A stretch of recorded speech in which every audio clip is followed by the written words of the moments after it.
नमस्कार दोस्तों। डेट है आज की 21 अगस्त 2021 और स्वागत है आपका एडिटोरियल डिस्कशन में। आज 3 इश्यूज हम डिस्कस करेंगे। सबसे पहला आर्टिकल हम डिस्कस करेंगे एंटी कन्वर्जन लॉ से संबंधित और अभी गुजरात हाईकोर्ट की जो जजमेंट आई है वो क्या है। दूसरा आर्टिकल हम डिस्कस करेंगे इंडिया यूएसए ट्रेड रिलेशंस। इसी से संबंधित आपको क्वेश्चन भी अटेम्प्ट करना है। Discuss the issues of friction in India's USA trade relations. India US trade relations में कौन कौन से इश्यूज ऑफ फ्रिक्शन हैं उनको डिस्कस कीजिए और क्या अप्रोच होनी चाहिए उन इश्यूज को एड्रेस करने के लिए। 250 वर्ड्स में आपको इस क्वेश्चन का आंसर देना है।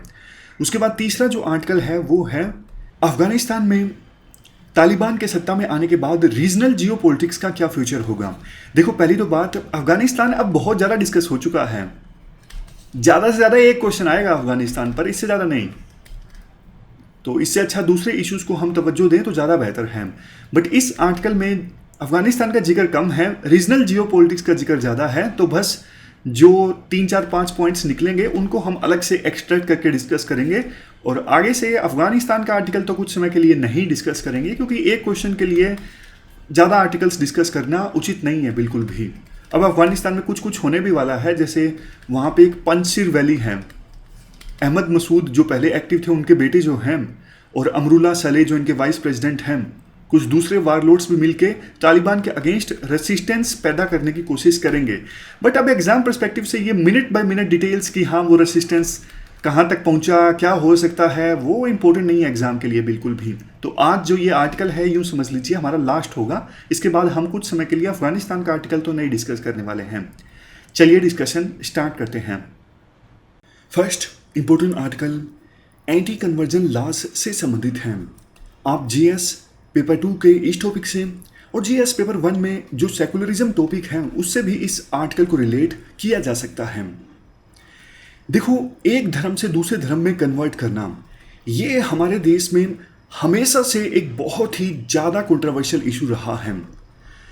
इस प्रकार से जो कन्वर्जन होता है एक धर्म से दूसरे धर्म में, इंटरफेथ कन्वर्जन, इसे रोकने के लिए विभिन्न स्टेट्स ने अपने अपने कानून भी बनाए हुए हैं।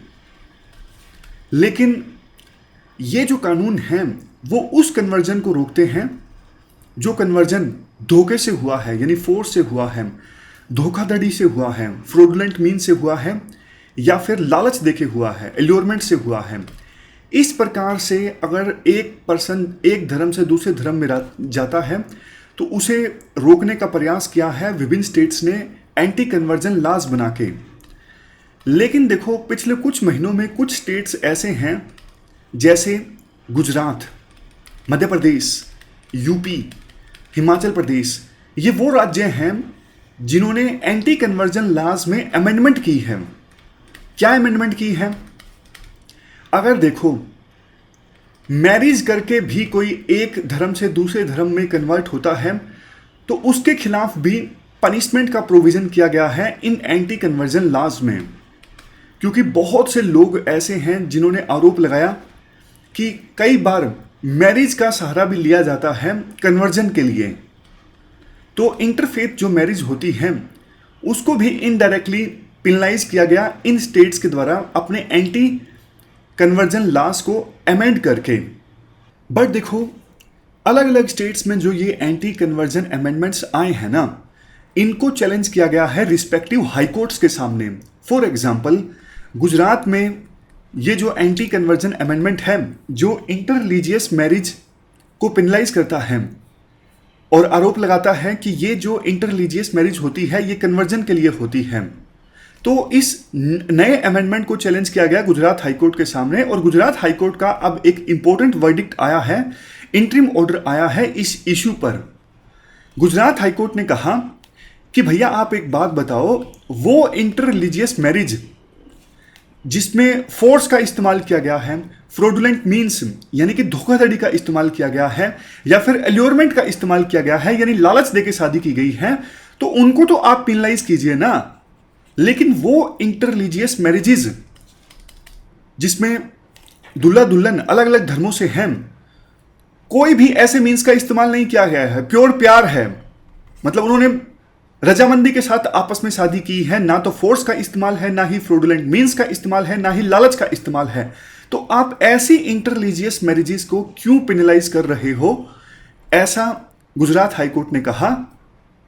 मतलब देखो ये है, गुजरात हाईकोर्ट ने Gujarat freedom of religious amendment act 2021 के कुछ प्रोविजंस पर स्टे लगा दिया। इस एक्ट के वो प्रोविजंस जो इंटररिलीजियस मैरिज से कन्वर्जन जो होता है उसको पिनलाइज करते हैं, ऐसे प्रोविजंस पर स्टे लगा दिया गया है गुजरात हाईकोर्ट के द्वारा। गुजरात हाईकोर्ट ने अपने ऑर्डर में कहा कि गुजरात एक्ट का ये जो सेक्शन 3 है ना, इसको सीधा सीधा आप पढ़ोगे तो सीधा सीधा पढ़ने से ही पता लग जाता है कि मैरिज से कोई भी कन्वर्जन होता है उस पर रोक लगा दी गई है इस सेक्शन के तहत, सेक्शन 3 के तहत।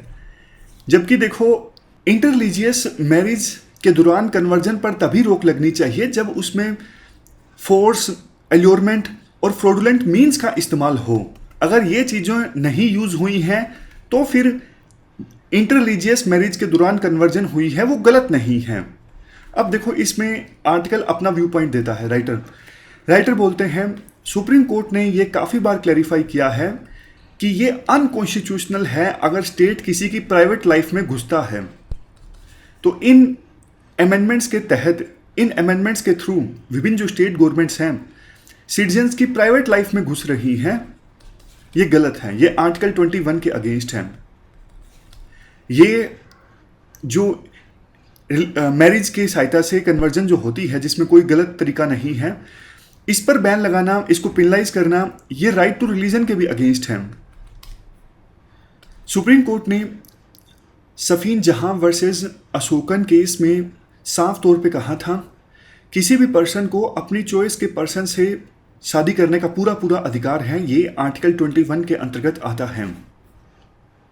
बट वेरियस स्टेट गवर्नमेंट्स ने एंटी कन्वर्जन लॉज में जो अमेंडमेंट्स करी, ये देखो इनडायरेक्टली इंटरफेथ मैरिजेस को रोकती हैं।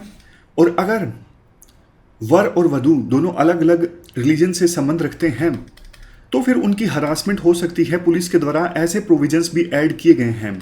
अभी गुजरात हाईकोर्ट का जो ये फैसला आया है ये इंटरिम फैसला है।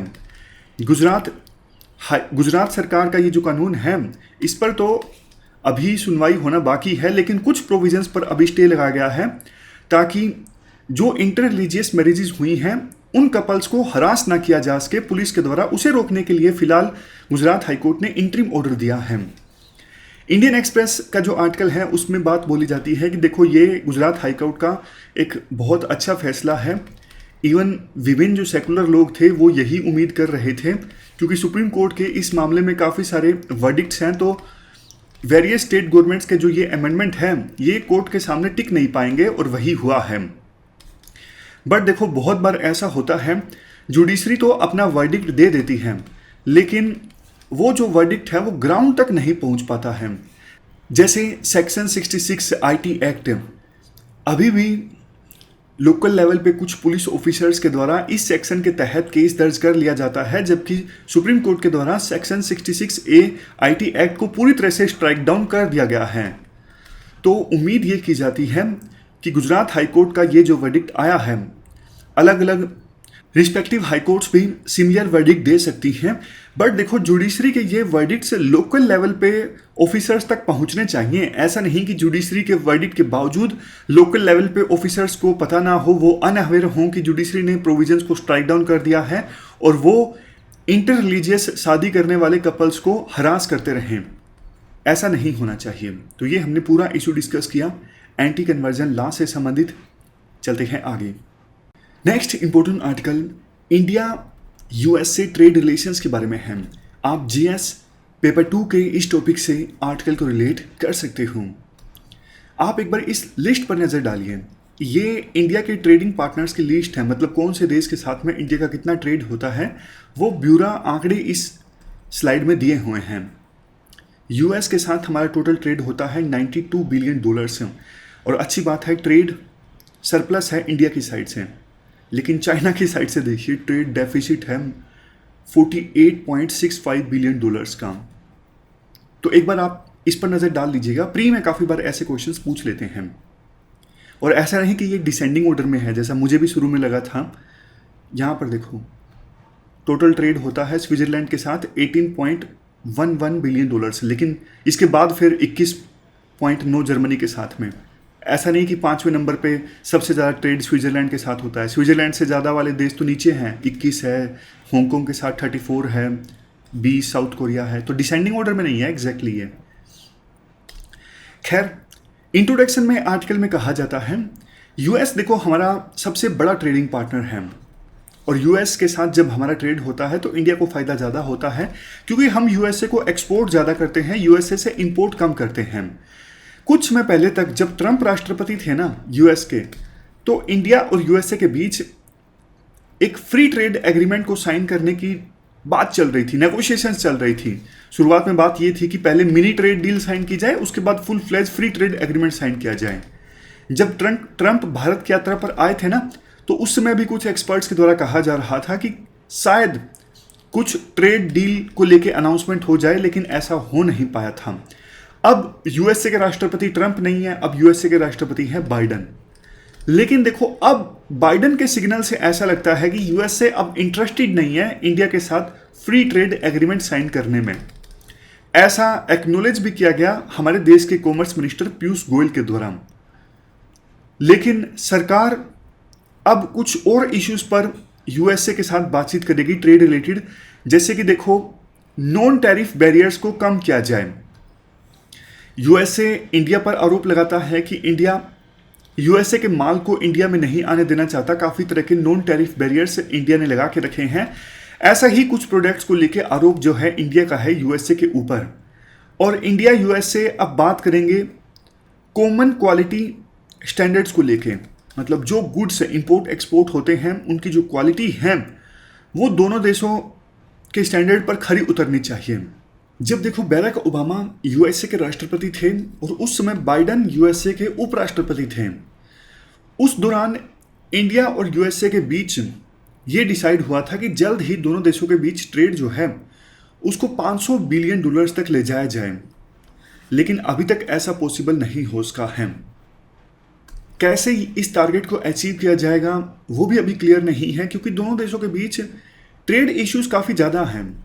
जहां देखो एक तरफ यूएसए ये चाहता है कि इंडिया अपने टैरिफ को कम करे यूएसए के गुड्स पर, जैसे डेयरी प्रोडक्ट्स हैं, लेकिन इंडिया ऐसा नहीं कर सकता, क्योंकि हमारे जो फार्मर्स हैं उनके ख़त्म होने का, उनके इनकम लेवल कम होने का खतरा है। क्योंकि यूएसए में जो डेयरी प्रोडक्ट्स है ना, उसमें मशीनों का काफ़ी इस्तेमाल होता है, बड़े स्केल पर डेयरी प्रोडक्ट्स तैयार होते हैं। लेकिन हमारे देश में जो डेयरी फार्मर्स हैं वो अनऑर्गेनाइज्ड हैं, वो कम स्केल पर काम करते हैं। तो हमारे जो डेयरी सेक्टर है ना लोकल, वो अमेरिका के डेयरी सेक्टर का मुकाबला नहीं कर पाएगा अगर इंडिया यूएसए से इंपोर्ट होने वाले डेयरी प्रोडक्ट्स पर टैरिफ को अगर कम कर देता है। ऊपर से यूएसए ये भी कहता है कुछ और प्रोडक्ट्स है, जैसे एग्रीकल्चर प्रोडक्ट्स हैं, अल्कोहल हैं, ऑटोमोबाइल आइटम्स हैं, इन पर भी इंडिया इंपोर्ट ड्यूटी को कम करे, ऐसा यूएसए का कहना है। इश्यूज देखो और भी हैं, जैसे H1B का इशू है, लेकिन ये इंडिया की साइड से हैं।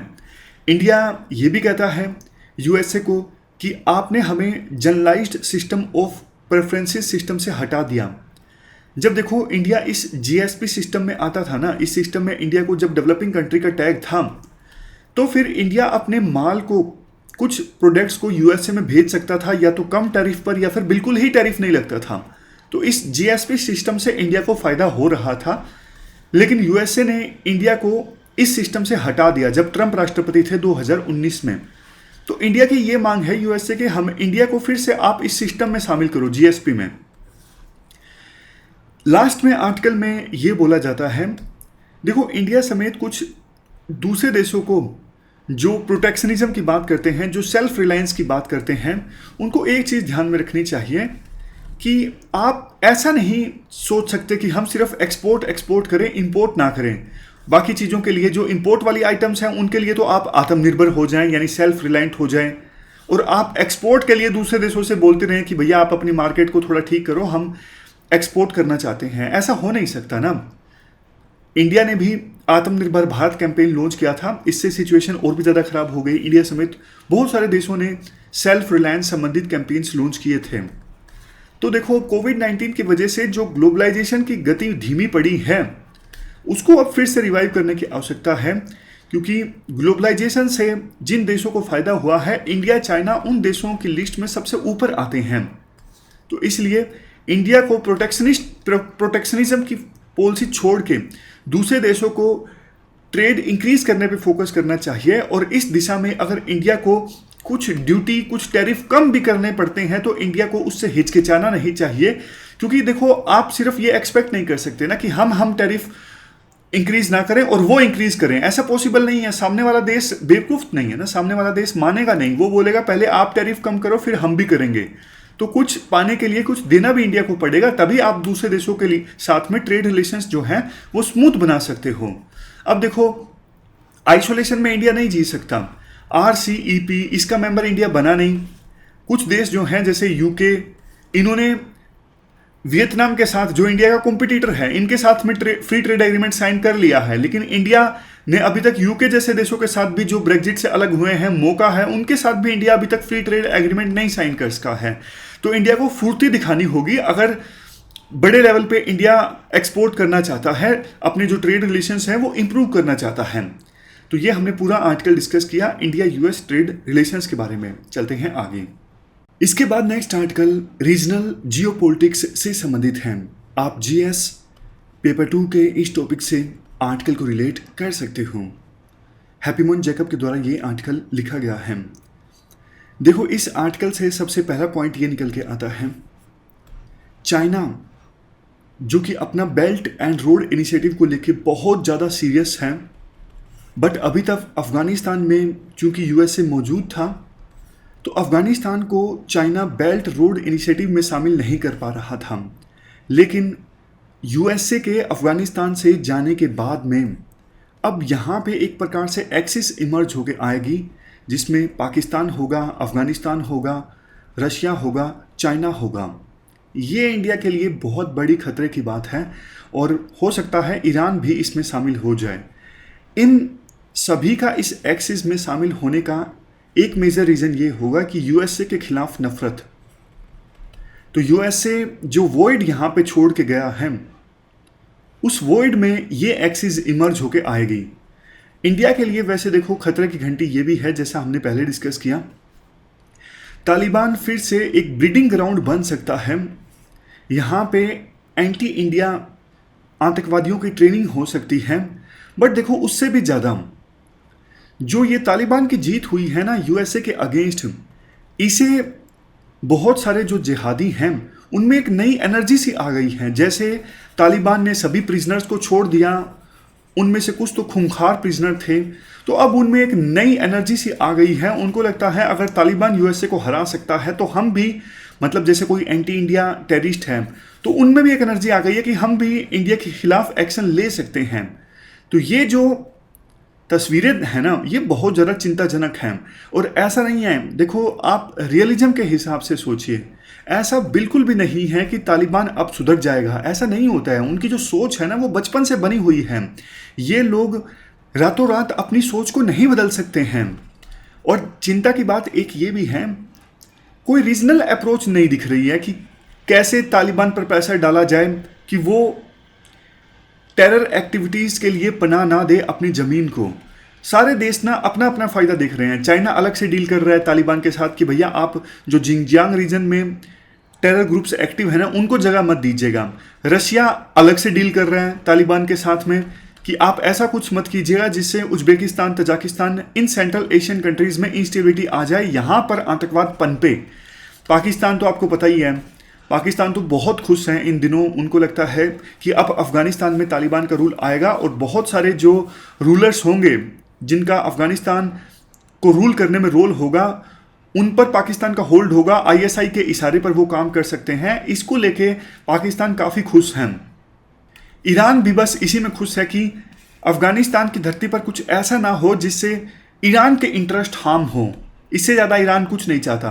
तो सारे देश अपना अपना फ़ायदा देख रहे हैं, अब अलग से तालिबान के साथ डील करने को तैयार हैं। कोई एक रीजनल अप्रोच नहीं दिख रही है कि हाँ भाई अफ़गानिस्तान के आसपास के जो देश हैं वो एक साथ आ जाएं और तालिबान पर प्रेशर डालें, तालिबान से डील करें। नहीं, ऐसा कुछ नहीं दिख रहा है।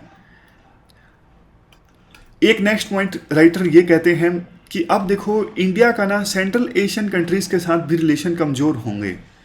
पहले तो उम्मीद ये थी ना कि ईरान से होके, छबार पोर्ट से होके, अफ़गानिस्तान से होके India in central Asian countries को एक्सेस कर सकता है। लेकिन अब दिक्कत है, जब ये अशरफ गनी, हामिद करजई ये राष्ट्रपति थे अफ़गानिस्तान के, तब इंडिया नहीं कर सका अच्छे से। अब तालिबान का रूल आ गया अफ़गानिस्तान में, कैसा इंडिया सेंट्रल एशियन कंट्रीज़ के साथ अच्छे से कनेक्ट इस्टाब्लिश करेगा। बट देखो एक और भी इंटरनेशनल नॉर्थ साउथ कॉरिडोर है जो बंदर अब्बास पोर्ट से होके जाता है। इस रूट पर इंडिया अब ज़्यादा फोकस कर सकता है, इंटरनेशनल नॉर्थ साउथ कॉरिडोर। इसके बाद लास्ट में राइटर कहते हैं अब इंडिया की जो प्रायोरिटीज़ हैं वो देखो ये होंगी, कम से कम जो नेबरिंग कंट्रीज़ हैं उनके साथ रिलेशंस अच्छे किए जाएं। जैसे म्यांमार है, म्यांमार में अभी मिलिट्री रूल है, लेकिन फिर भी इंडिया ने कुछ खास म्यांमार के खिलाफ बोला नहीं है, इसलिए क्योंकि इंडिया पड़ोसी देशों के साथ रिश्ते खराब नहीं करना चाहता है। और पाकिस्तान के साथ भी इंडिया अब कोल्ड पीस चाहता है। कोल्ड पीस मतलब बेशक रिश्तों में गर्माहट ना आए, लेकिन कुछ लड़ाई भी ना हो, कुछ टेंशन्स भी ना हो। चाइना हो सकता है कि अब इंडिया के अगेंस्ट ज़्यादा अग्रेसिव हो, क्योंकि अब पूरे रीजन में चाइना का जो इन्फ्लुएंस है वो बनने वाला है। अफगानिस्तान के ऊपर अब चाइना का इन्फ्लुएंस होगा क्योंकि यूएसए जा चुका है, तो बहुत कम ऐसे देश बचेंगे जहाँ पे चाइना का इन्फ्लुएंस ना हो। अकेला इंडिया बचेगा, भूटान बचेगा, तो फिर चाइना अब और ज़्यादा मोटी आंखें इंडिया को दिखाएगा। तो ये सारे पॉइंट्स जो हैं वो इस आर्टिकल से निकलते हैं। हमारी आज की इस डिस्कशन में इतना ही है। आज हमने 3 इश्यूज़ को डिस्कस किया। Thank you very much for discussion.